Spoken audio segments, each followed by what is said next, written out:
தமிழ் வணக்கம். இஸ்ரேலினுடைய செல்வாக்கு அடித்தலையாக புரள ஆரம்பித்திருக்கின்றது அமெரிக்காவில். இந்த போருக்கு காரணம் இஸ்ரேல் தான் என்றும், இஸ்ரேல் தன்னை பாதுகாப்பதற்காக அமெரிக்காவை தேவையற்ற பொறி கிடங்கில் மாட்டிவிட்டது என்று அமெரிக்கர்கள் ஆவேசம்.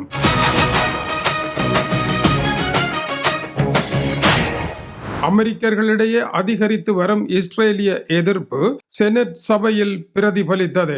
இஸ்ரேலியர்களே இப்பொழுது அமெரிக்காவில் இஸ்ரேலை எதிர்க்கின்ற நிலையை காண முடிகின்றது. அமெரிக்க அரசியலில் யூதரான பெர்னி சாண்டர்ஸ் செனட் சபையில் கொண்டு வந்த தீர்மானம் இஸ்ரேலுக்கு இனி ஆயுதங்களை விற்பனை செய்யக்கூடாது. இரண்டாவதாக 1000 கிலோ எடையுள்ள பங்கர் பூஸ்டர் போன்ற ஆபத்தான குண்டுகளை இனி இஸ்ரேலுக்கு வழங்கக்கூடாது.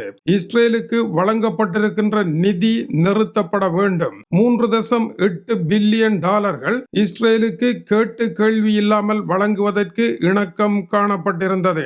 இவைகள் எல்லாவற்றையும் இல்லாமல் செய்ய வேண்டும் என்று செனட்டில் வந்த பிரேரணை வெற்றி பெறுவதற்கு சிறிய வாக்குகளில் தவறிவிட்டாலும் கூட டெமோக்ராட் கட்சியில் இருக்கின்ற 47 செனட்டர்களில் 40 பேர் இஸ்ரேலுக்கு எதிராக திரும்பி இருக்கின்றார்கள். இதனால் அமெரிக்காவில் இருக்கின்ற டெமோக்ராட் கட்சி, ரிப்பப்ளிகன் கட்சி, அமெரிக்க அதிபரனுடைய கட்சி, இந்த 2 கட்சிகளினுடைய ஆதரவையும் ஏகோபித்து பெற்று வந்த இஸ்ரேல் இப்பொழுது ஒரு கட்சி ஆதரவு நாடாக மாறி இருக்கின்றது. அமெரிக்க அதிபரனுடைய ரிப்பப்ளிகன் கட்சியில் கூட மிதவாதிகள் இஸ்ரேலை வெறுக்கின்றார்கள். இஸ்ரேலிய பிரதமர் அமெரிக்காவிற்கு பெருமை தேடி கொடுக்கின்றேன் என்று கூறி இப்பொழுது அமெரிக்காவினுடைய ஆதரவையே இழக்க வேண்டிய நிலைக்கு வந்திருக்கின்றார். அமெரிக்க அதிபரனுடைய சமாதானத்திற்கான சபை இஸ்ரேலை தூக்கி வீசி ஈரானுடன் இரகசிய ஒப்பந்தங்கள் செய்யக்கூடிய அபாயம் இருப்பதாக தெரிவிக்கப்படுகின்றது.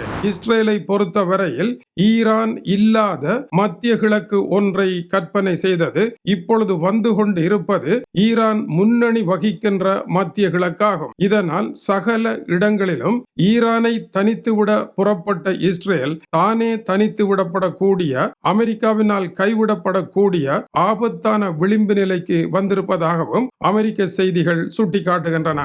அமெரிக்காவில் இருக்கின்ற இளைய தலைமுறையினர் 18 இருந்து 29 வயதிற்கு இடைப்பட்ட அமெரிக்கர்கள் இந்த பிரச்சனைக்கு காரணம் இஸ்ரேல் என்று 75% மாணவர்கள் கருதுகின்றார்கள். இவர்கள் முந்தைய தலைமுறையை போல பழைய 2வது உலக மகா யுத்த வரலாற்றையும் யூதர்களுக்கு ஹிட்லர் செய்த அநீதிகளையும் தெரியாத ஒரு சமுதாயமாக இருக்கின்றார்கள். இதனால் இஸ்ரேலை அவர்கள் பாதிக்கப்பட்ட மக்களின் நாடாக பார்க்காமல் ஆக்கிரமிப்பு நாடாகவே பார்க்கின்றார்கள். இஸ்ரேலுக்கு உதவி செய்யக்கூடாது என்று கருதுகின்றார்கள். இத்தகைய இளையோரனுடைய வாக்கு வங்கி இன்று அமெரிக்க அரசியலில் மிகப்பெரிய வாக்கு வங்கியாக இருப்பதனால் இஸ்ரேலை எதிர்ப்பதன் மூலமாக இந்த வாக்கு வங்கியை சூறையாடி விட அமெரிக்காவினுடைய டெமோக்ராட் கட்சி அதற்கான நாடகங்களை எல்லாம் ஆரம்பித்திருக்கின்றது.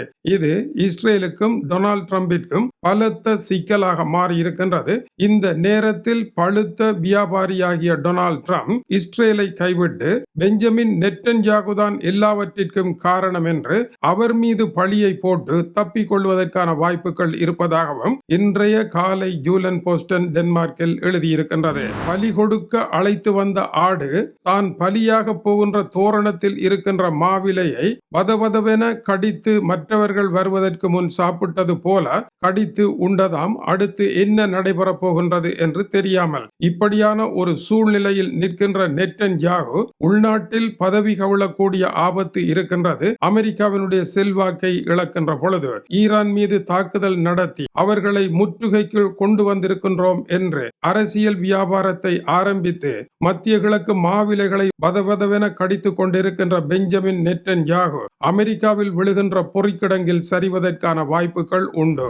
அமெரிக்காவினுடைய NBC தொலைக்காட்சி ஆய்வில் இஸ்ரேலுக்கு எதிராக அமெரிக்காவில் ஏற்பட்டு வருகின்ற மாற்றமானது ஒரு தற்காலிக மாற்றம் அல்ல, ஒரு பெரும் சமுதாய பிறழ்வாக மாற்றமடைந்து கொண்டு இருக்கின்றது என்றும், இன்றிருக்கும் அமெரிக்க இளையோர் இஸ்ரேலை அல்ல பாலஸ்தீனர்களையே ஆதரிக்கின்றார்கள். இவர்கள் பாலஸ்தீனர்கள் அல்ல அமெரிக்கர்கள் என்பது அதிர்ச்சிகரமான உண்மையாக இருக்கின்றது. அமெரிக்காவில் ஏற்பட்ட இந்த மாற்றம் இஸ்ரேலின் இருப்புக்கே இப்பொழுது எதிராக வந்திருப்பதாகவும் குறிப்பிடுகின்றார்கள். 85% டெமோக்ராட் கட்சியினுடைய செனட்டர்கள் இஸ்ரேலை எதிர்க்கின்றார்கள்.